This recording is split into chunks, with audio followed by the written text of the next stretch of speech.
Hi, and welcome to the Presentation Skills Training Workshop. My name is David McQueen. I am a TV presenter and speaker, and I'm excited to be working with FirstGive to deliver this presentation skills program to you. Through this workshop, you will be able to learn some amazing skills that will help you to design and deliver your presentation. In addition, you'll be learning how to master your nerves.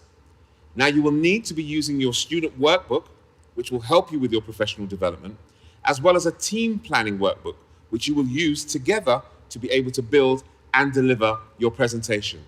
I am really looking forward to seeing you deliver your presentations. There are three essential elements to any good presentation: the visual, the vocal, and the verbal. Now, any one of those core elements can appear in your essay writing, or in a great interview, or in a presentation. We are going to focus on how you can use those three elements to build and deliver a great presentation.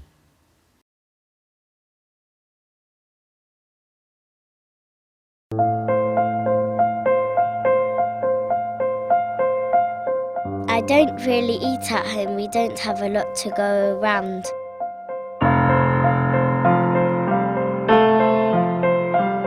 I had to give my mum some of my birthday money for her to buy some food for us.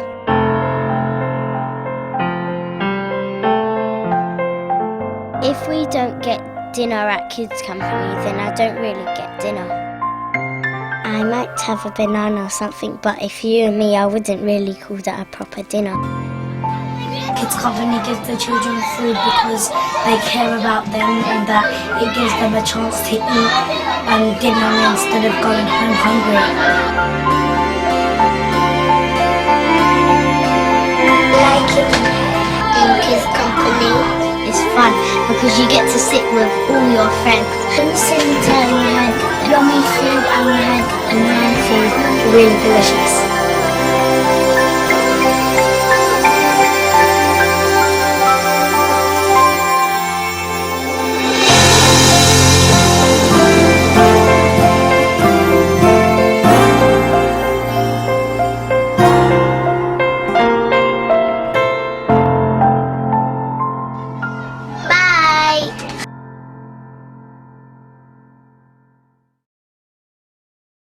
What did you notice about that clip you just watched?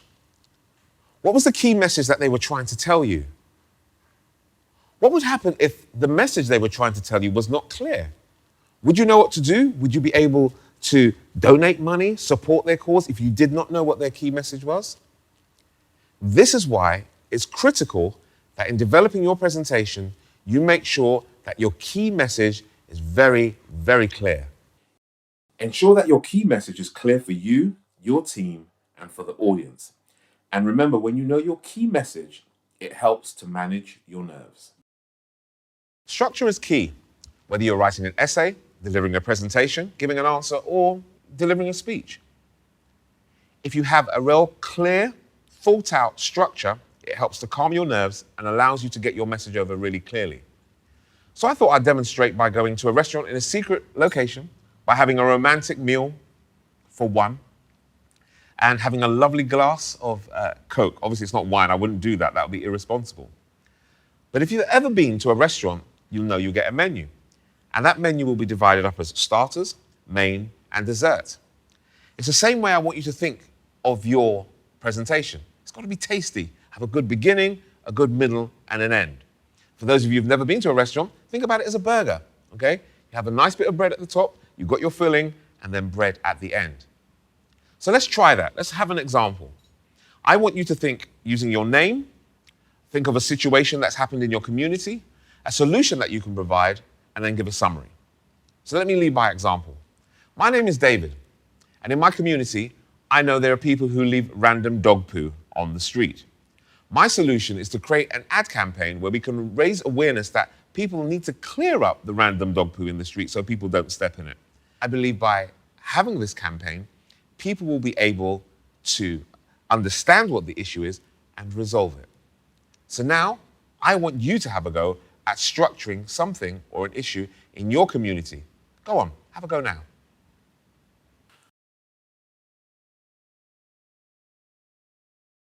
So the best method to create an impactful presentation is to have a clear beginning, middle, and end. Structure helps you to be clear and develop a presentation which you and the audience can follow. Have you ever been to watch a really good movie? Have you noticed that at the beginning of the movie, they will have some really powerful scenes that will be there to capture your attention? Whether you're watching James Bond or Transformers or whatever the film is, they do that, and they do it because they want to get your attention. It's the same thing that you have to do to hook in people when you start your presentation. You have to have a beginning that makes impact. So let me give you an example of a way you can do that. Every night, over 350,000 young people across the UK go to bed with an empty stomach. Now, I could also give you a really bad one, but I'm not going to do that. I'm going to let you see this clip and see what you can learn from it to help you to develop your own impactful beginning.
There are three types of beginnings you can use that will have impact. Number one, it could be dramatic. Number two, you can make it humorous. Or number three, you can use emotion. Now, I know that in your teams, you have already chosen which charity you are going to do a presentation for. So here's what you're going to do next. Using your team planning workbook, I want you to decide which one of those three is most appropriate for your presentation. And once you've decided which one is most appropriate, you work on it and make sure that it delivers the impact that you really want for your presentation.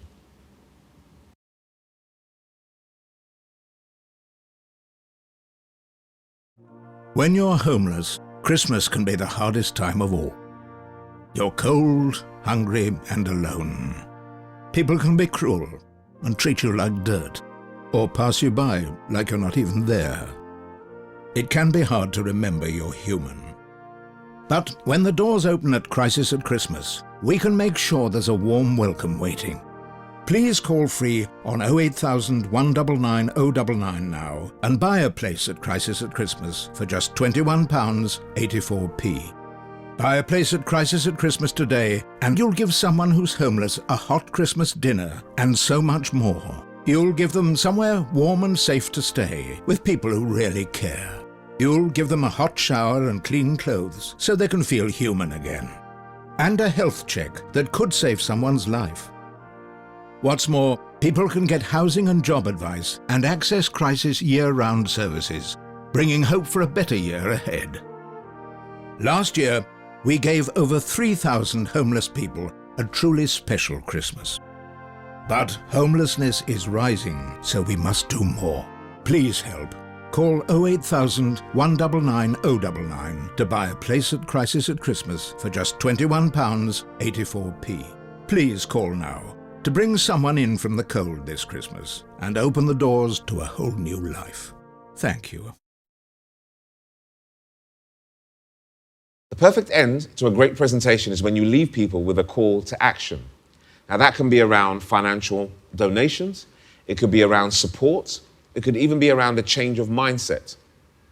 When you're putting together your presentation, you have to think about what you want your audience to do and what action you want them to take. So using your team planning workbooks, I want you now to think about what your call to action will be for your final presentation. I want to give you the opportunity to practice this as well. Now, together, in your classes or in your teams, I want you to think about what your impactful beginning will be and also what your call to action will be. So let me give you an example. There are too many young people in the UK who don't realize how good they can be because people do not invest in their potential. But we have the capability of being able to change that. I believe that if we get together and collectively work on helping young people, we can shift that potential and shift the amount of young people that can be successful in their lives. Now you have a go.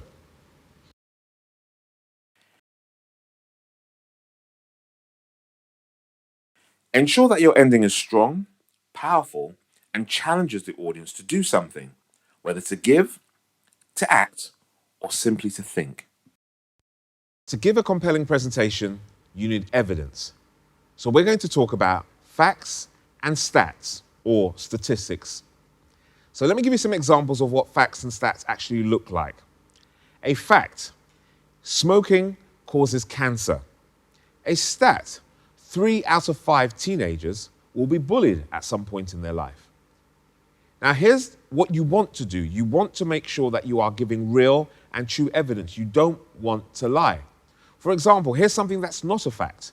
If you eat a cheeseburger, you immediately become a member of the Illuminati. Now, it's important for you to realize why facts and stats will help you in your presentation. Because what it does, it's evidence of your authority and also your credibility. When you're working with your chosen charity, they will have data and research.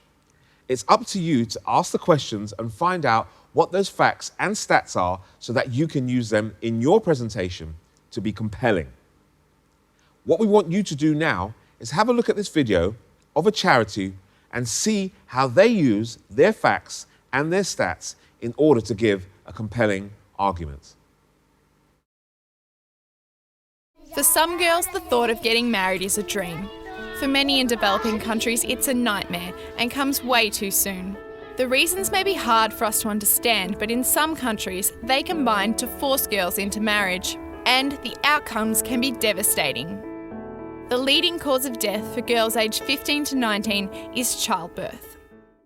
When a girl in the developing world has 7 years of schooling, she marries 4 years later and has 2.2 fewer children. A child born to an educated mother is 50% more likely to survive past age 5, and she's more than twice as likely to send them to school. An educated girl earns more income. Just 1 extra year of schooling can boost her earnings by 20%. Education gives girls the chance to shape their future and choose their own happy ever after. You can help fight early marriage. Share this with friends, sign our petition, and find out how educating a girl can change her world.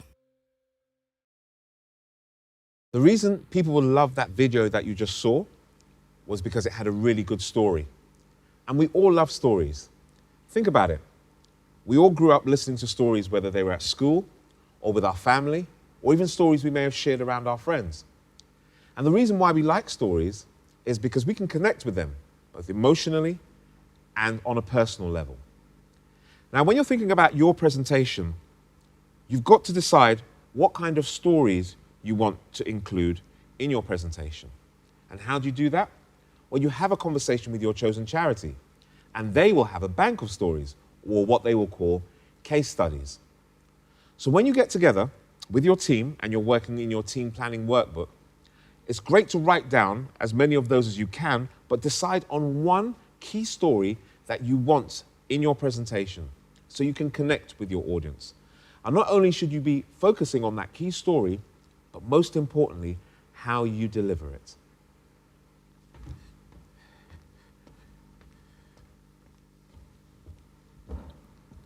So let's talk about humor. Now, some of you may be naturally funny. Some of you might just look funny. It's important that when you are doing a presentation, you understand the appropriateness of humor. Now, we spoke before about storytelling. When you're giving a presentation, usually you will find that it's humorous if it sticks with the actual story. Don't think that you can stand up here and just tell a string of jokes, because that's never going to work. And more often than not, you'll say something funny and people will look at you and they won't laugh. So when you think about using humor in your presentation, firstly, think about what's appropriate. Secondly, think about how it ties back into your actual story. And thirdly, I can't remember what number 3 is.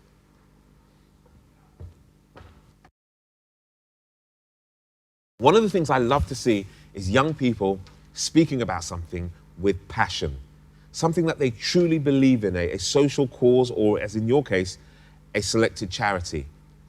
Now, speaking with passion doesn't mean that you have to be excited and bounce all over the stage. All it means is that you truly believe in what you're speaking about. So, for example, I'm really passionate about working with young people. And I've been working for a number of years with young people about raising their confidence, about being the best that they can be, about stepping into their potential. So whether it's a young lady who had no confidence or no self-belief about herself and then has left school with a really good set of GCSEs, or a young guy who just felt too shy or too embarrassed to speak in front of his peers, being able to be really confident, going out for an interview and landing a really good job. That kind of stuff really fires me up every time, and I love doing it, and I get so excited being in that space and being able to work with young people like yourself. So here is an opportunity for you to be able to demonstrate why you have chosen your charity. So when you go to present, speak purposefully, speak passionately, and speak from your heart. So you have now been introduced to a number of points which will be useful to discuss with your teams when planning your presentation. These are key message, structure, which is your beginning, middle, and end, and using an impactful beginning together with a call to action at the end. In addition, some tools you can use include facts and stats, telling a story for impact, and the appropriate use of humor. But most of all, be passionate and be yourself.